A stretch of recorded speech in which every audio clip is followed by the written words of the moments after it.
Thanks again for tuning in, guys. Jay Helmsing here. Today I'm going to go over a gun that a lot of people don't seem to understand where it fits in today's handgun market. And I'm going to go ahead and quell those rumors right off the bat by saying I have no earthly clue either. Enter the Sig P-225 A1. As you guys know, the 225 being a legendary German police gun known for both accuracy and reliability. The A1 designator on this represents Sig's newer entry into the markets, with maybe some updates on some old classics like this one. So anything with the A1 is typically going to have some changes here and there, and it's not going to be retrofitted, or it's not going to be compatible with the old style, and that's no different here. This would be more like a Gen 2 style, if you will, of the P225. Now, I'm going to kind of get into the meat and potatoes of this review right now, and why a lot of people don't understand where this would fit in today's market. The biggest drawback you're going to have is that it's a single stack 9mm, and this is a classic single stack 9mm, so we're talking a very thin magazine and a very traditional single stack style of layup. And we've only got 8 round capacity here, and you got 1 obviously in the chamber, and that's going to give you 9 rounds total on tap with this gun. Now, 9 rounds on tap is not necessarily unheard of in today's market. However, a lot of people like carrying those little mouse guns or the pocket guns or whatever, like the Glock 43, Glock 42, the any other single stack 9mm pretty much made nowadays. The Shields, all that kind of good stuff. Has similar capacity. However, this is a much larger gun. This gun is very close to being compact in size. So it's definitely a duty-sized gun. It's nothing you're going to be able to just jam in your pocket and go out with. So that's kind of where we get this weird in-the-middle feeling with this gun and don't really understand where it fits in today's market. Sig is kind of marketing this as more of a concealed carry option if you look at their literature and their photographs of the gun. And I would say it fit in very well for that in certain conditions. So with that out of the way, I'm going to get into the particulars of this gun because I had some complaints with some other reviews I did about not being exact enough with my dimensions and weights and whatever. So with this one, here we go right off the bat. Barrel length 3.6 inches per Sig literature. The width of the gun 1.26, so that's just slightly thinner than a lot of the other hammer-fired Sigs out there. 5.2 inches in height, so definitely right along those compact dimensions. And here's the staggering statistic. Weight is going to be 30.5 ounces, which, as you guys know, is not anything we would consider to be lightweight nowadays. Some bonuses to that and some drawbacks, of course. We'll get into those in just a moment. Now, I'm going to start off by telling you guys a real quick story and kind of try to figure out where this might fit in today's market. I've got a friend who is very highly rated and very highly ranked in the IDPA circuit, and he recently had a negligent discharge with his carry gun, and he shoots a Glock 34 in competition. He carries a Glock 19 Gen 4, and this obviously being a Gen 5, but you guys kind of get the point with where I'm going here. So he carries it in a kydex holster like many do, and he is one of the ones, I typically will holster up and I'll forget it. I don't touch it the rest of the day. It stays there on my side until I'm ready to disarm and unload the gun and whatnot. He typically has a routine he does with taking the holster on and off, which I would not really recommend, but for certain situations you kind of have to. You know, there's some places out there you just can't go in with a gun unless you want to become a criminal, unfortunately, and you know, you're going to have to leave the gun here and there. I advocate leaving it in the holster when you can, because obviously that gives you a slight little layer of protection by keeping the trigger guard completely covered and the trigger completely encased in that little safety mechanism there of the kydex itself. So he takes his holster on and off a few times throughout the day. He was going to go into a convenience store, went to put his gun on his back on his person, and he carries just behind his strong side hip. So as he went to go put the gun back on, he believes at some point it was separated from the kydex and it started to come out of the kydex, and his material from his shirt was bunched up, and obviously you kind of know where I'm going with this now, was bunched up into the trigger guard. He kind of just instinctively went to go, you know, seat the gun again, and as he went to do that, the gun discharged and he was shot in the right butt cheek, I believe. It was a through and through wound, and he's made a full recovery and said he never really felt the trauma of being shot in the first place. However, obviously that could have been much worse if he was would have been a practitioner of appendix carry, or possibly had some extremities in the way, was sitting in a different manner or anything like that. So that could have gone much worse than it did. Now, the story I just told you is something that plays out multiple times over the year with striker-fired guns. It is not obviously a knock on Glock or any of the other striker fire makers, but it's something that we have to take into consideration when we carry striker fired guns. Striker fired guns are all the vogue nowadays. They're everywhere. If you guys noticed, the new Army contract, it specified exactly that it had to be a striker fired gun. They didn't want any hammer fired guns. Single action, double action hammer guns do take longer to get really, really proficient with, because obviously you have two different trigger pulls. With that said, striker fired guns being more consistent, a lot of people find that they're more accurate from first shot to final shot with those, because you don't have any changes in the trigger pull.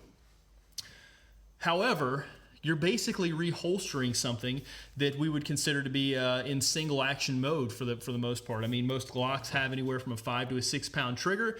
The Sig P series guns, they're rated to have a 5 pound single action pull. So, fairly close there as far as comparing the two trigger pulls. And, as you guys know, 5 pounds is not a whole lot, especially when you're bumbling around, fumbling with a gun or anything like that. And humans, as you guys probably know, are not perfect. So we're going to have those times here and there where we kind of bobble, we mess up, we're complacent, we're rushed, we're stressed or whatever, and the potential for disaster is going to exist. And that potential might be a little bit more serious in terms of striker fired handguns. Okay, so this is nothing new that I'm pointing out. It's stuff that we've been living with for quite a while now. I've carried striker fired guns for about 15 years. I've never had a negligent discharge, but I'm not so crazy to say that it couldn't happen to me, because I think it's something we all have to keep in the forefront of our minds, that we're dealing with guns with 5 pound triggers now, and that any little movement here, there, or wherever could obviously send that round off. So something to think about. Now, enter the hammer-fired gun, the single-action, double-action gun, and you'll hear several people nowadays who are transitioning back to a single-action, double-action gun. So, the Military Arms Channel, the guy there, obviously appendix carrying, not very comfortable carrying a Glock in that style, so he went back to a CZ for his appendix carry style. Lucky Gunner, well-known, going to single-action, double-action from a striker-fired setup. So that kind of movement is also out there. And kind of to speak to that end, I am more comfortable carrying hammer-fired guns simply because I know the pull length, so the length that this trigger has to travel, is going to be longer in single action or in double action.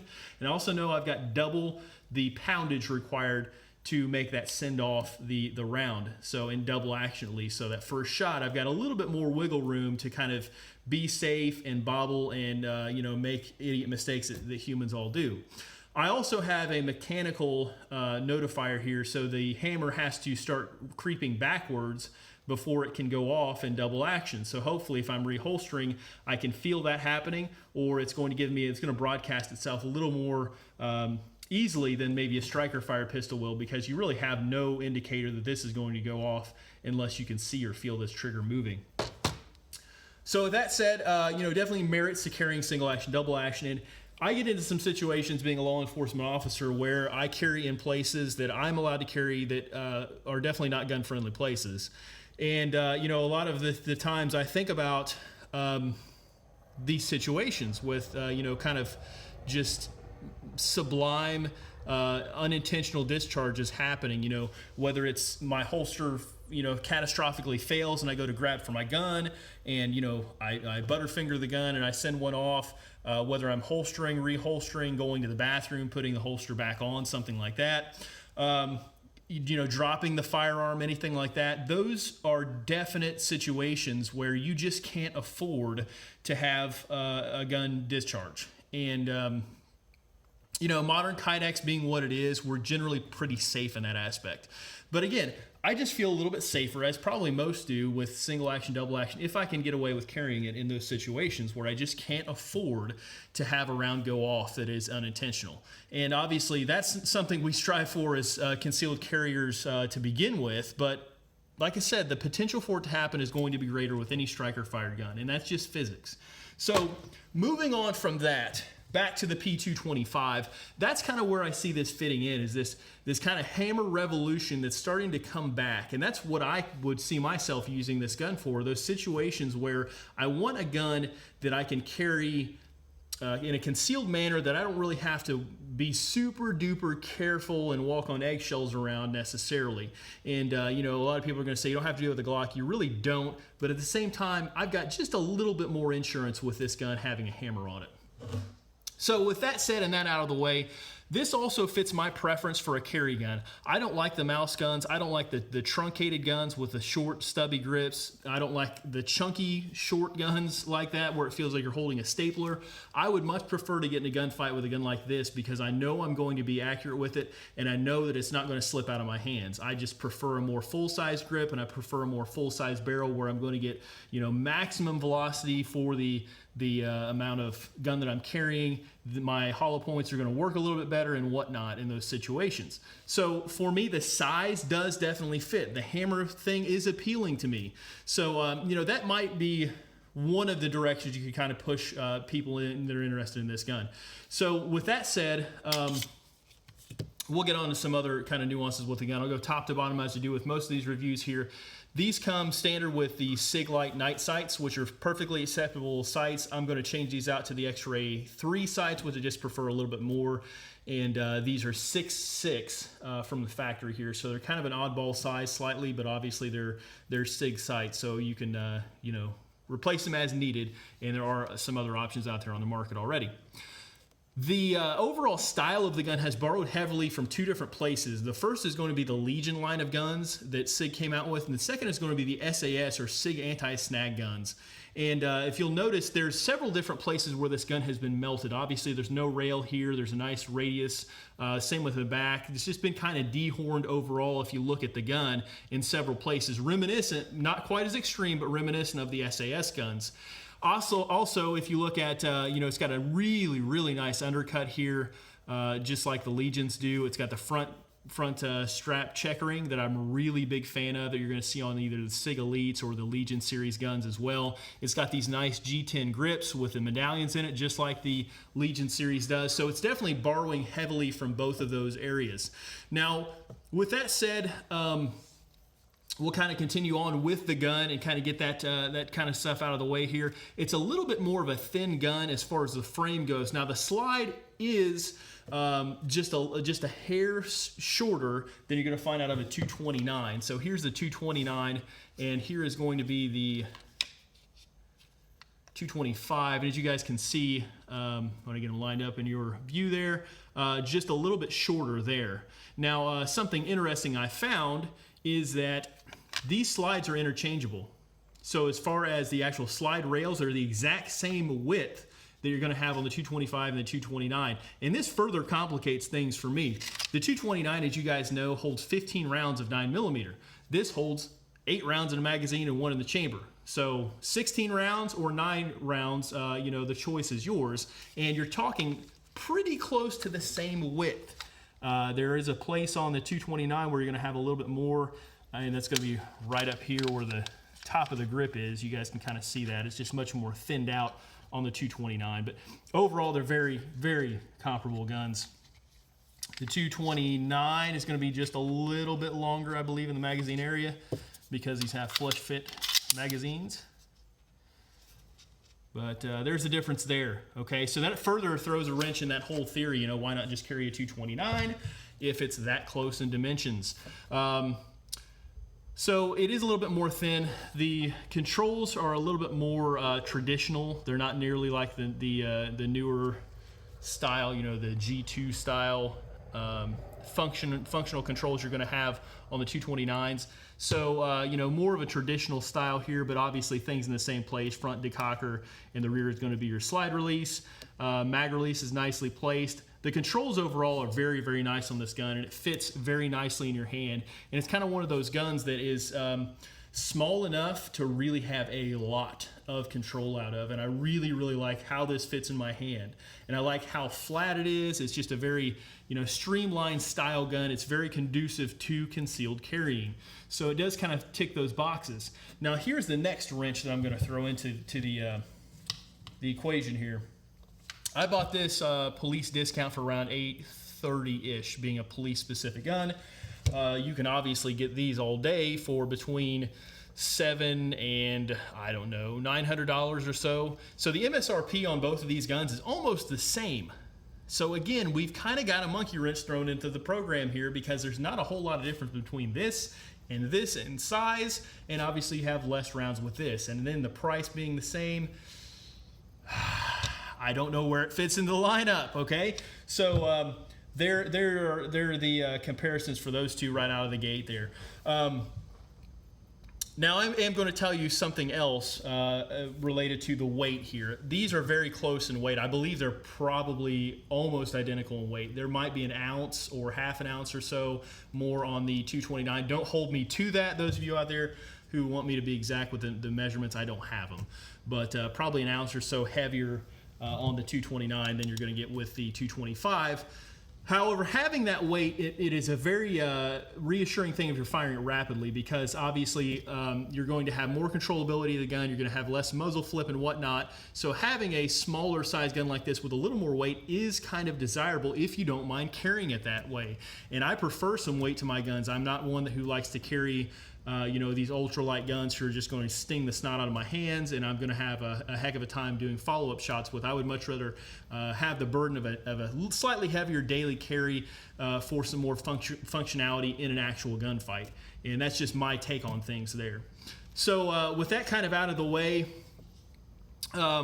this gun, again, as I kind of mentioned, has kind of an enigma to it, and I'm just strangely drawn to it, and that's really the only reason that I bought the gun. I can see myself carrying this in the summertime in those places where I just can't afford to have some kind of negligent discharge or have anything crazy happen with the gun. But as far as that goes, that's pretty much where I see myself restricting the carry of this gun to. The other thing you need to consider, and this has been something that's kind of plagued me for quite a while, I've looked and looked and looked for a viable option to carry spare mags. And I know people out there have different systems to do that, and there's some holsters that have extra mag carriers built into them, and I also have some of the in the waistband carriers. However, I've noticed that if I pack this with the kydex on it in the waistband, and I also pack this with the kydex on it in the waistband, I'm significantly adding inches to my waistline. So it starts to add up over time, and you're really going to start having some comfort issues, at least I am, with carrying a whole bunch of stuff jammed into your waistband like that. The option that I found that works best for me is an outside the waistband carry in a horizontal position with these double stack magazines. The thing I don't like about double stack magazines is they're super easy to feed. However, they carry like a stapler. I mean, they're heavy when they're weighted down with ammo. They're blocky. They're obviously wide. There's just not a whole lot of places you can put these and just not know that they're there. And that's one of the things I run into. So I carry an extra mag typically, but there are some times in the summer where I will choose to carry a more high capacity gun and just go with what I have in the gun itself instead of worrying about putting another magazine somewhere and trying to keep that hidden as well under like just a t-shirt or something. So something else to consider, these being single stack mags, you can pretty much stuff these anywhere. So you're not going to have nearly the issue with carrying extra mags. Now, while I'm on that topic there of carrying extra mags and doing reloads with this gun, that gives you expandability. That's kind of the beauty of having an auto loader, and that's why they took off like wildfire with the 1911, is because you can just keep ramming mags in this bad boy all day long. It's going to keep shooting. You don't have to stop and do a 30-second reload or whatever it is for a revolver. But the thing that is kind of neat about this gun that I didn't find until after I purchased it was these Hogue grips that come on this factory have a funnel built into them. So a lot of single stack guns are kind of hard to reload because it's a very slim, flat profile, and it's pretty easy to miss or get side jammed in there or something.